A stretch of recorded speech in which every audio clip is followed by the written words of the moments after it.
말씀 찾아보도록 하겠습니다. 오늘 함께 읽을 말씀은 사무엘상 30장 1절부터 6절까지의 말씀입니다.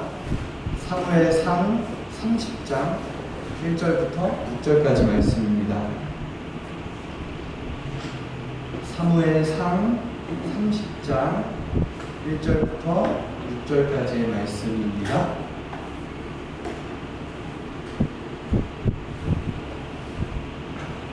사무엘상 30장 1절부터 6절까지의 말씀입니다.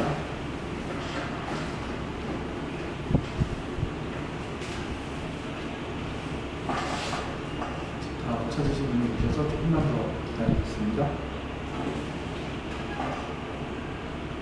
사무엘상 30장 1절부터 6절까지 저와 여러분이 한 절씩 교독하시도록 하겠습니다. 마지막 절을 함께 읽을게요.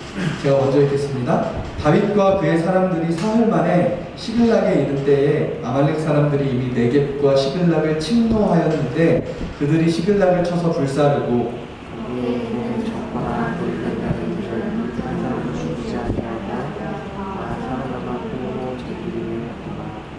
다윗과 그의 사람들이 성읍에 이르러 본즉 성읍이 불탔고 자기들의 아내와 자녀들이 사로잡혔는지라.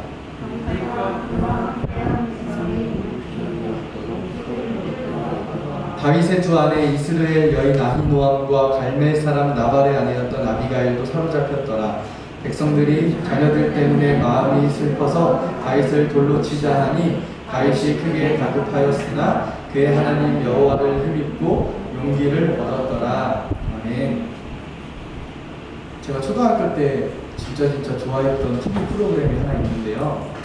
이게 세상에 이런 일이라는 TV 프로그램이었어요. 아마 여러분들도 어린 시절에 다 재밌게 봤던 기억이 있을 것 같은데요. 이 1998년도에 이 프로그램이 첫 방송을 시작해서 올해 24년째를 맞이하고 있거든요. 자기 나이보다 많은 아무튼 뭐 그래요. 네. 이 프로그램에 나왔던 사람들이 화제가 되어서 초등학교 때 반 친구들끼리 막 이 화제에 대해서 하루 종일 이야기하고 했던 기억이 있어요. 그 중에 저는 뭐 많이 있지만 주차의 달인이라 그래가지고 주차 엄청 나뭇잎 하나 들어갈 만큼 주차를 하는 사람이 있더라고요. 그렇게 주차하려면 당연히 앞으로 나갔다 뒤로 들어왔다 이렇게 주차하는 게 아니라 드리프트를 해서 들어와야 딱 이렇게 빈 공간에 들어올 수 있는 그 주차 실력이었는데 그거 보면서 밟지는 않을까 어디 부딪히지는 않을까 노심초사했던 기억이 나요. 근데 그렇게 방송을 보면서 또 친구들이랑 얘기하면서 이런 일이 도대체 어떻게 일어나지? 라는 생각들을 되게 많이 하게 된 것 같아요. 세상이 참 평범하지 않구나 라는 생각이. 근데 생각해보면 이 프로그램이 24년 동안 지속됐다는 건 우리 주변에 그런 일들이 꽤 많이 일어나니까 한 주에도 몇 화씩, 프로그램 몇 개씩 나오는 거 아니겠어요?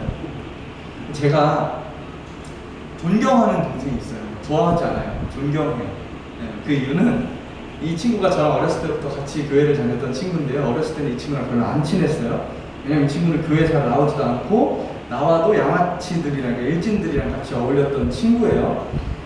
이 친구도 학교에서 이른바 일진이었고 일진도 아니라 학교 짱이었어요. 근데 그 학교가 꼴통학교네? 그러니까 꼴통학교 중에서도 짱을 먹었던 애예요. 키는 별로 안 큰데 등치가 좀 이렇게 커요.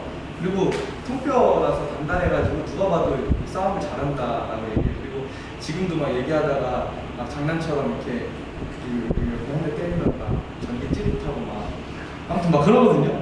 얘가 별로 저랑 안 친했어요. 별로 친할 이유도 없었어요. 저는 찐따였고 이 친구는 일진이었으니까 우리는 건널래야 건널 수 없는 벽이 있거든요. 그래가지고 별로 안 친했어요. 근데 나중에 커서 친해졌는데 나중에 커서 제가 물어봤거든요. 근데 이미 중학교 때 경찰서 밥 먹듯이 들락날락 거리고 학교에서 학교 대 학교를 패싸움하고 보면은 옛날에 그런 게 있었대요. 학교 대 학교끼리 패싸움하는 경우도 있지만 짱 나오라 그래가지고 짱 대 짱이 떠서 지면 그 학교 그냥 지는 거. 그렇게 살아가던 애였어요. 저랑은 당연히 친해질 수 없었죠. 근데 얘가 당연히 뭐 술, 담배는 기본이고 골목에 자리 잡고 앉아 뺑 끊는 것도 기본인데 자기는 나중에 막 다 커서 얘기하는데 자기는 절대 삥은 안 뜯었다 막 이렇게 얘기하는데 그건 존경하는 건 알겠죠? 아무튼 이 친구가 제가 그렇게 물어봤어요. 그러면 너가 그렇게 놀았을 때 가장 후회가 됐던 거 있어? 라고 물어봤는데 이 친구가 저한테 그러는 거예요. 부모님한테 쌍욕을 하고 부모님이 화가 나서 지를 잡으러 다니는데 그 도망다녔던 게 가장 후회가 된대요. 막 이렇게 자동차 하나 사이에 두고 막 못 잡게 도망가고 부모님한테 쌍욕을 하고 그렇게 했대요. 근데 부모님도 제가 잘 아는데 얼마나 힘들었을까 생각을 해보니까 저는 뭐 정말 도저히 100% 이해도 할 수 없을 것 같아요. 학교에서 맨날 전화 오고 틈 만나면 경찰서에서 전화 오니까 그놈 일하다가도 막 달려가고 이래야 되는 거예요. 근데 이 문제를 중요한 거는 이분의 이제 어머님이 아버지는 아니었고 어머님이 이 친구를 이제 포기한 거예요. 내가 더 이상 어떻게 할 수 없구나 포기하고 이제 더 이상 터치를 안 하는데 딱 하나 교회 가서 이 아들을 위해서 기도하는 거 하나만큼은 계속 붙잡고 가셨다는 거예요.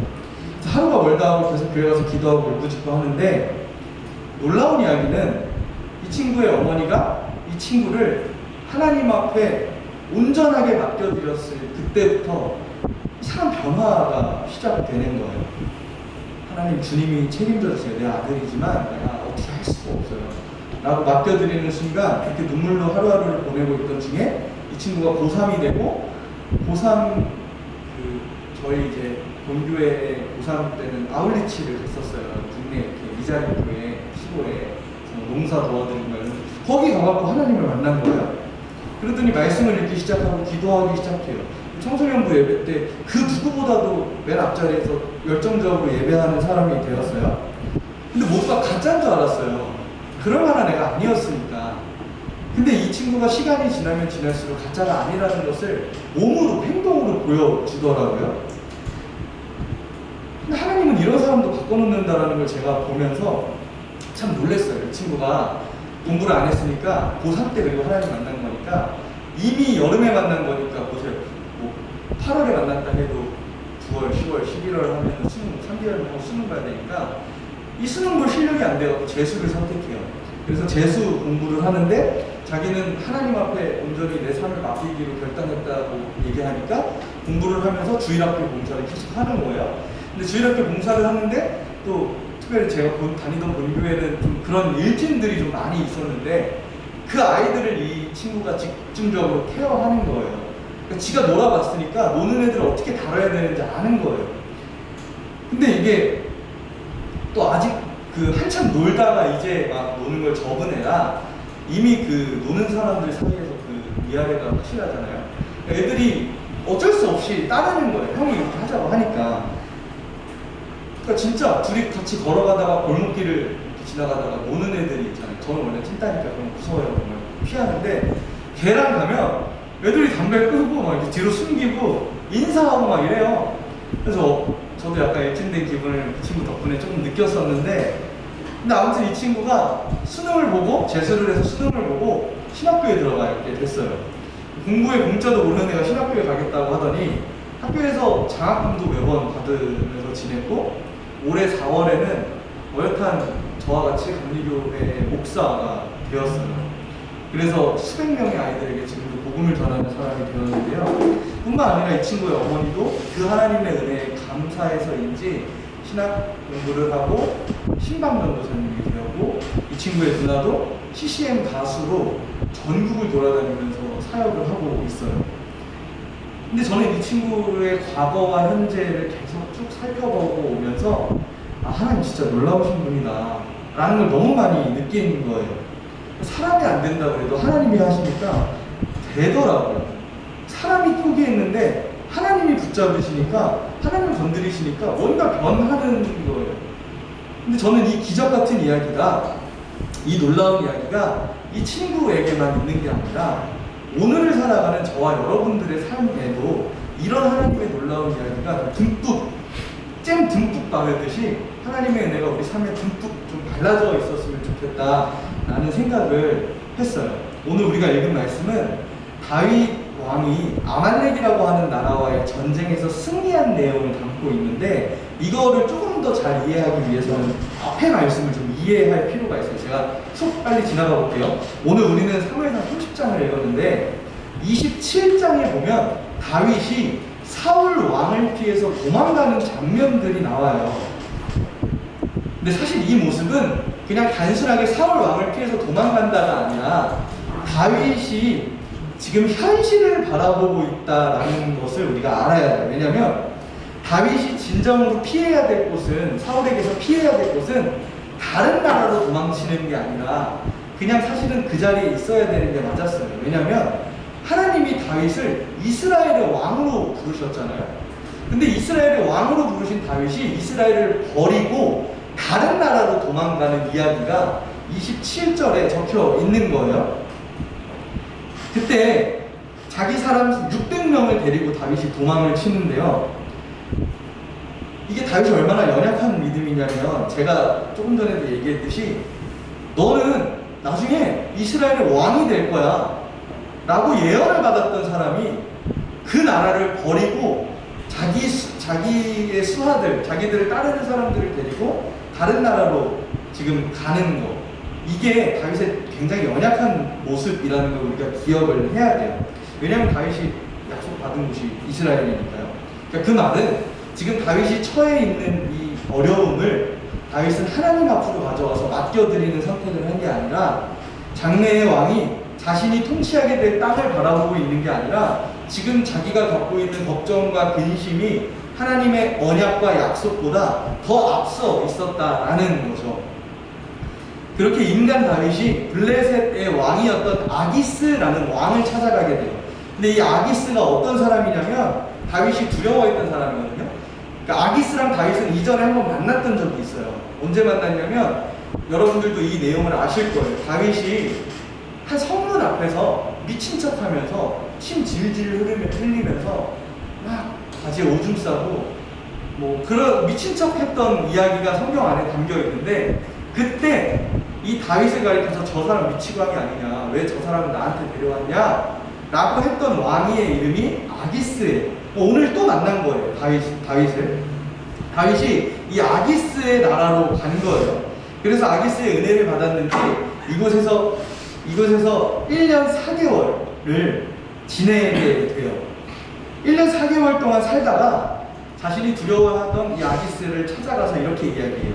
저 왕이시여, 내가 당신의 은혜를 많이 입었는데 혹시 땅을 조금 떼주실 수 있습니까? 왜냐면 제가 그래도 이스라엘의 장군이었는데 제가 당신 아래서 이렇게 사는 게 당신도 또 저도 좋지 않지 않겠습니까? 성경은 이거를 내가 어찌 당신과 함께 왕도에 살겠습니까? 라고 얘기하거든요.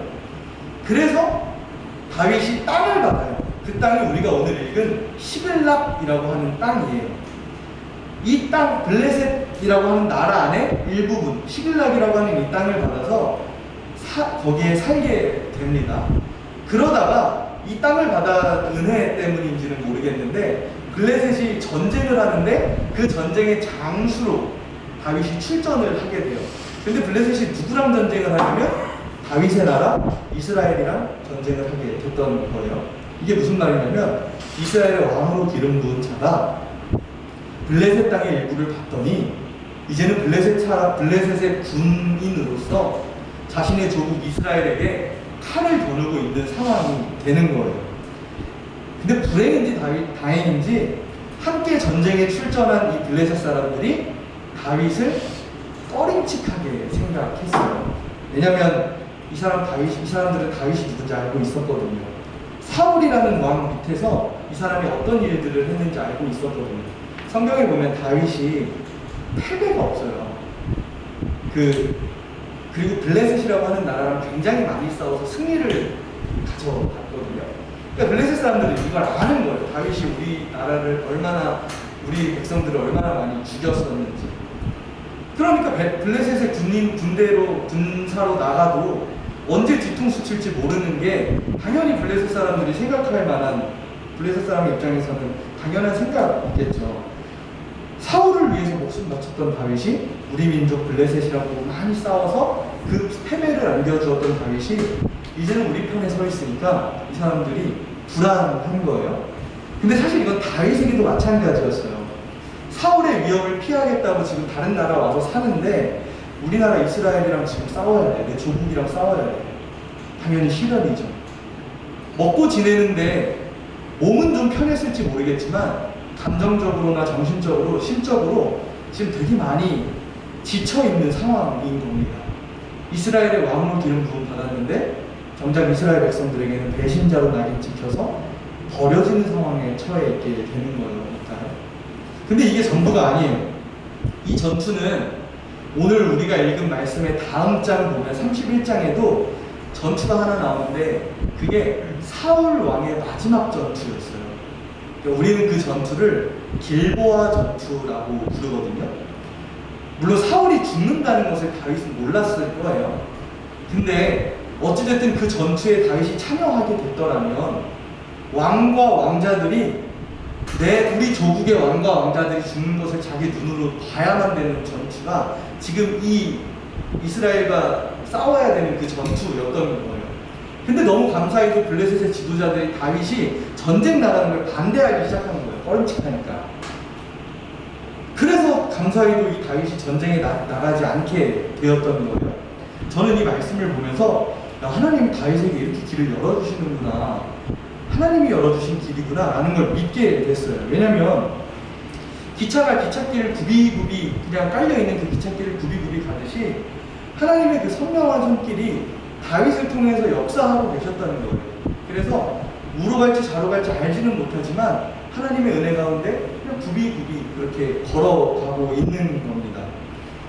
적으로 만났던 상대가 우리 편이 되고 우리 편이 적으로 만나게 되는 이 말도 안 되는 상황에서 이제는 내가 능동적으로 움직일 수도 없고 그냥 상황에 맞춰서 수동적으로 결정해야만 하는 그 낭떠러지 같은 그 인생길에서 세상에 어떻게 이런 일이 있을 수 있지?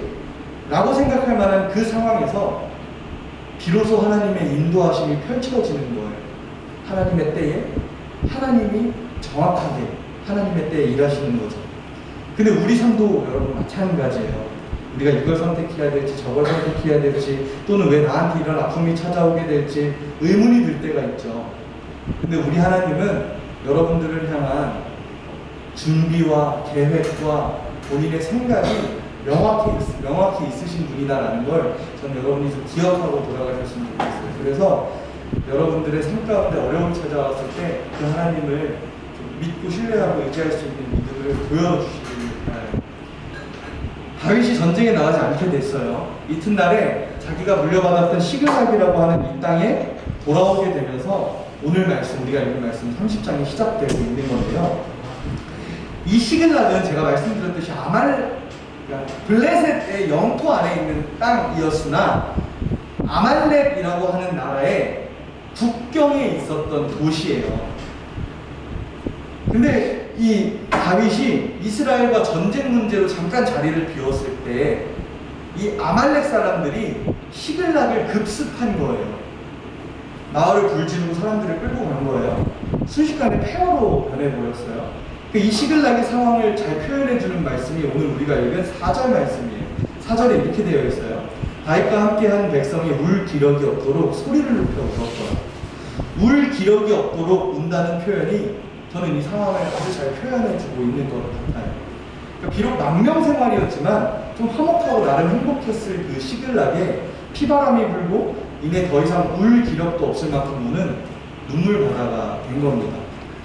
지금 전쟁에서 이러지도 저러지도 못하다 돌아온 다윗이 이 광경을 보고 여러분 어땠을 것 같아요? 같이 살아가고 있는 사람들뿐만 아니라 지금 내 두 아내마저 포로로 끌려간 상황에서요. 지도자로서 누구를 위로할 수 있는 상황이 아니라 지금 자신도 현실의 끝에 다다랐을 거라고 생각했을 거라고. 앞이 깜깜했겠죠. 심지어 이 상황에 다윗을 사람들이 돌로 치려고 하는 거예요. 같이 부둥켜 안고 울어도 부족한데 같이 끌려간 가족을 같이 구하러 가기도 지금 부족한데 자기들 여기까지 내몬 다윗을 돌로 치고 있는 겁니다. 저는 이 말씀을 읽으면서 이스라엘 백성과 모세의 관계가 떠오르더라고요.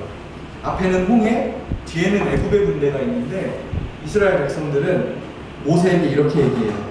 도대체 왜 우리를 애굽에서 이끌어내서 이 광야에서 죽게 합니까? 애굽 사람을 섬기는 것이 광야에서 죽는 것보다 낫겠습니다. 다 당신 때문입니다. 라고 얘기해요. 근데 결국 하나님의 은혜로 홍해를 건너가요. 그러다가 물을 하나, 목이 말라서 물을 찾았는데 목은 마른데 그 물이 써서 마시지를 못하는 거예요. 그때도 이스라엘 백성들이 모세에게 원망해요. 왜 우리를 도대체 이끌어내서 이 고생시키냐고. 우리를 목마르게 해서 죽이려고 하는 거냐고. 그때 하나님은 모세를 통해서 나뭇가지를 곳에 던지게 하셔서 쓴 물을 단 물로 바꾸게 하셔요. 그리고 목을 축이게 하시죠. 이후에 신광야라고 하는 곳에서도 마찬가지예요. 사람들이 이렇게 모세에게 얘기해요. 애굽 땅에서는 고기 가마 곁에 앉아서 고기와 떡을 배부르게 먹었는데 지금 우리를 광야로 이끌어내서 죽여 죽게 하는도다, 굶어 죽게 하는도다 라고 불평해요. 이때도 하나님은 우리는 알아요. 만나와 메추라기를 허락해 주셨다라는 것을. 근데 이 연약한 사람들은 고통과 위기의 상황에서 하나님을 의지하는 것보다는 불평하고 의심하고 남의 탓으로 돌리는 일을 지금 하고 있는 거예요.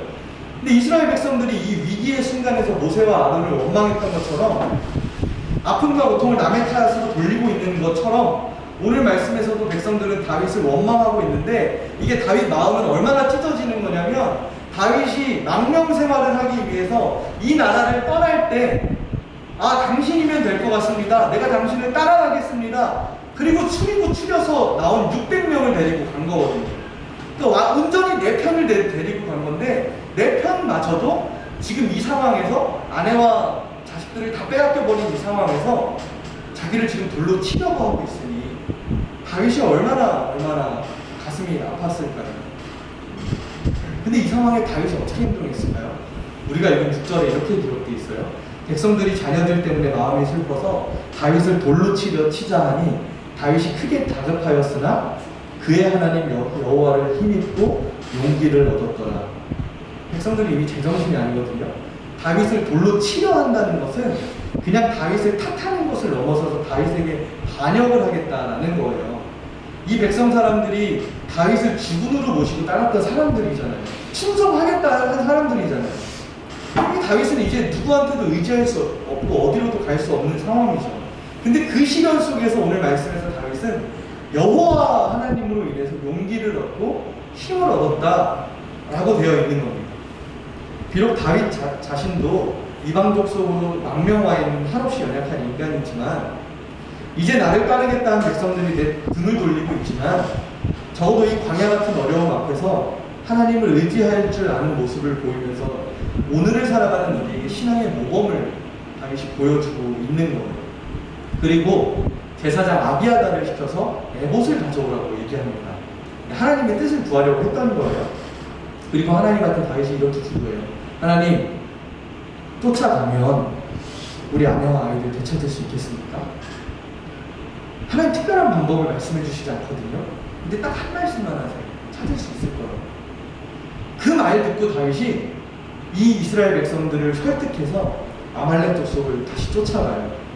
근데 오늘 10절 말씀에 보니까 출정은 600명이 했는데 브솔 시내라는 곳에쯤 다다르니까 200명이 지쳐서 200명을 거기서 쉬게 하고 나머지 400명만 데리고 더 앞으로 나아가는 거예요. 여기 브솔 시내라는 말이 나오는데요. 이 브솔 시내가 오늘 말로는 나할 브솔이라고 하는 지역이거든요. 여기가 와디라고 하는 곳이에요. 와디가 뭐냐면 간헐하천이에요. 간헐하천. 그러니까 평소에는 물이 메말라서 그냥 메마른 웅덩이처럼 있다가 비가 조금만 와도 그냥 거기가 홍수가 되어서 물이 흘러버리는 곳이 와디예요. 그래서 쉽게 물이 넘치고 풍화작용이 굉장히 활발한 지역이라서 깊은 협곡이 형성되어 있는 거거든요. 그러니까 우리가 쉽게 얘기하면 산의 골짜기와 같은 곳이라고 생각하는데요. 그 중에 이 동네에서 제일 큰 곳이 오늘 말씀에 나오는 브솔시내라는 곳이에요. 이 얘기를 하는 이유는 건너가기 어렵다라는 얘기를 하고 싶은 거예요. 이미 지진이 나서 땅이 갈라진 것처럼 풍화작용 때문에 그 골짜기가 되게 깊숙이 남기 때문에 내려가서 올라와야지 아니면 돌아가든지 이거 막 점프해서 건너가거나 그렇게 할 수가 없는 거예요. 자, 보세요.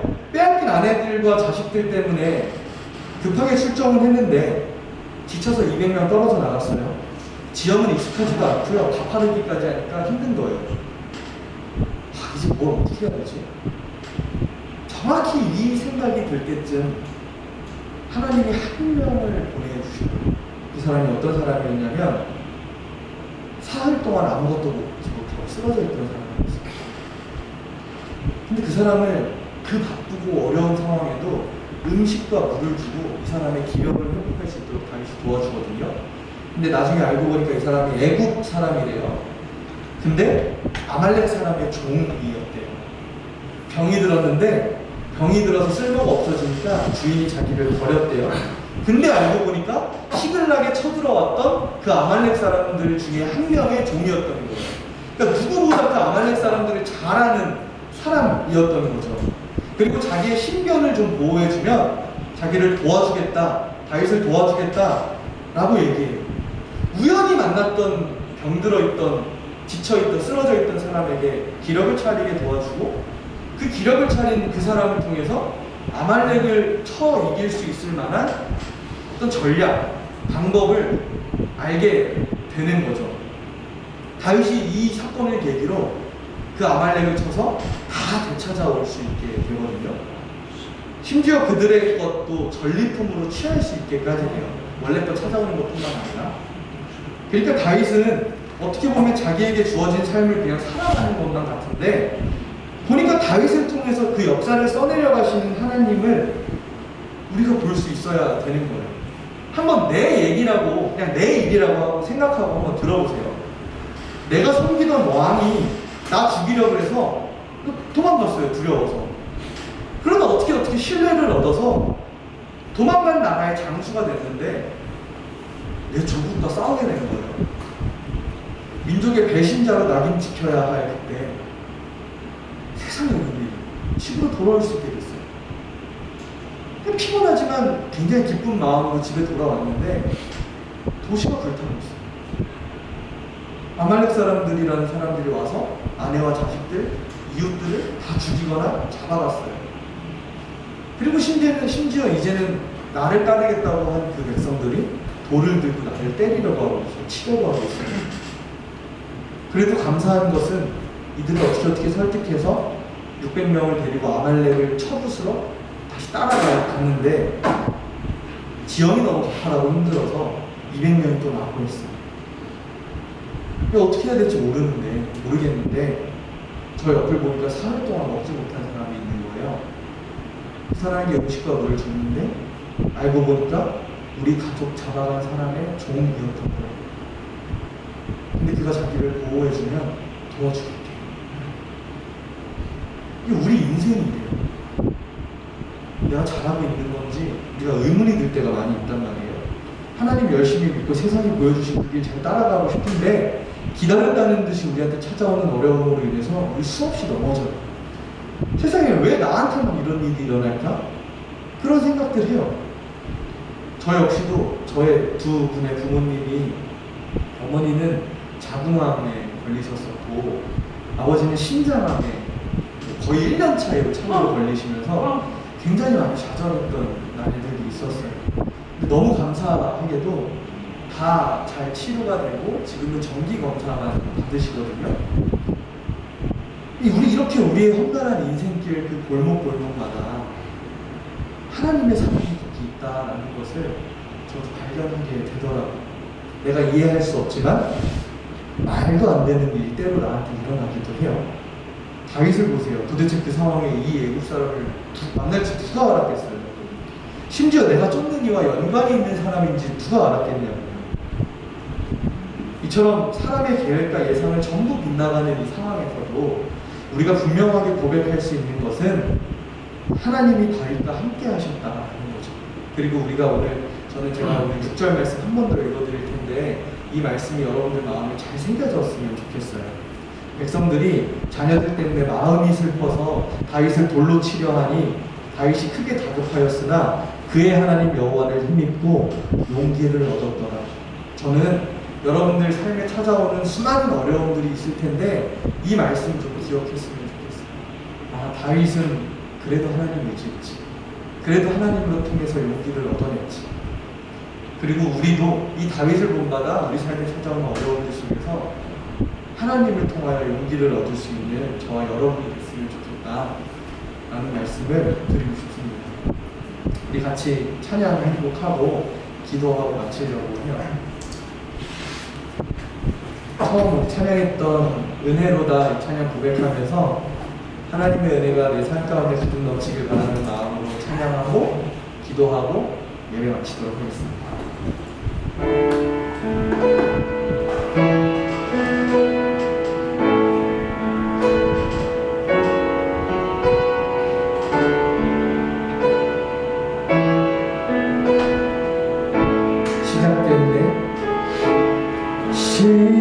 시작됐네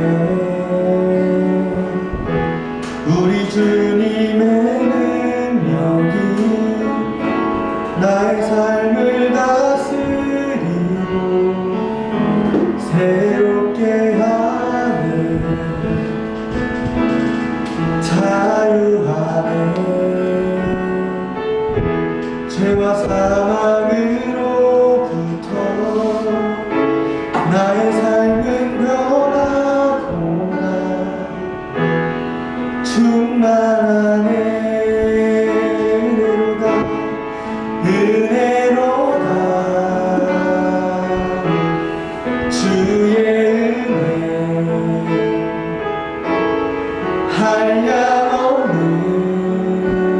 한량없는 주의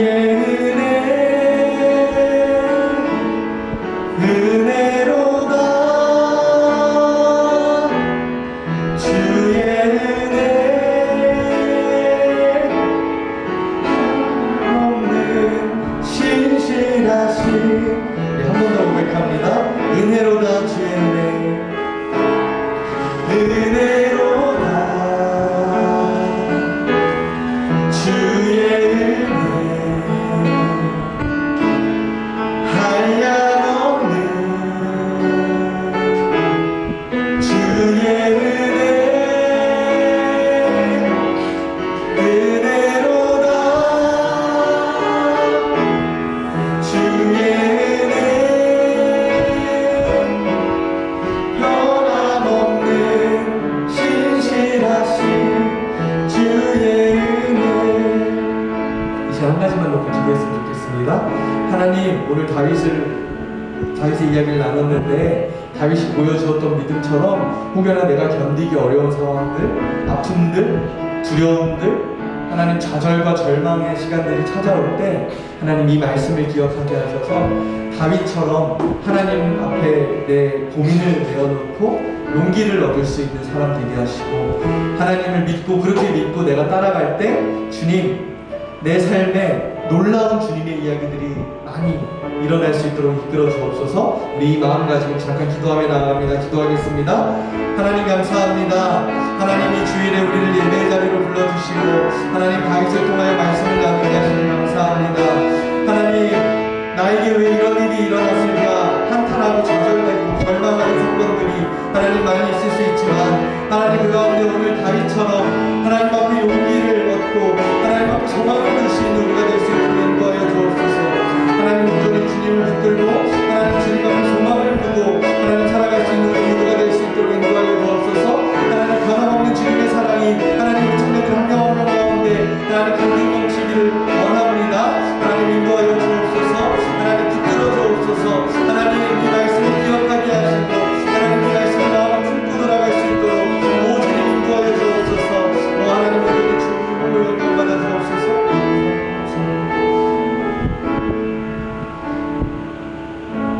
주님, 우리가 살아가면서 겪는 모든 일이 하나님의 은혜였음을 깨닫는 삶을 살아가길 원합니다. 기차가 기찻길을 따라 굽이굽이 자신의 길을 가는 것 같이 우리 삶도 때로는 어둡고 때로는 좌절되지만 하나님 은혜 따라 굽이굽이 그 길을 걸어가게 하시고 하나님 어떤 상황에도 주님을 먼저 찾을 수 있는 우리 되게 하여 주옵소서. 그리하여서 우리 생의 마지막 때에는 이 모든 것이 다 주님의 은혜였다 라 고백할 수 있는 우리 모두 되게 하여 주옵소서.